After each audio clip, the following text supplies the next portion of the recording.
Kaikki meni hienosti maaliin.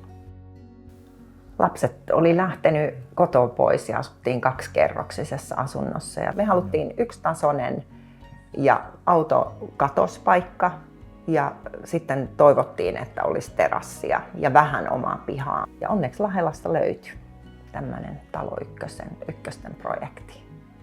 Mä on kohta asuttu vuosia. Ollaan tosiaan aikaisemmin asuttu täällä Lahelassa ja se oli tuttua aluetta ja sen takia oikeastaan haluttiin tänne takaisin.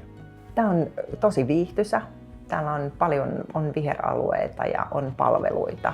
Sitten on hyvin silleen voimakkaasti kasvava alue tällä hetkellä, että tulee kouluja tulee lisää ja kauppoja on tullut tuohon pari lisää ja vuosien varrella mitä on tässä alueella oltu. Että kyllä siihen silleen kiinnitettiin huomiota just se, että keittiön toimittajat ja tämmöiset on kotimaisia toimijoita ja tietysti se, että laatu on hyvä.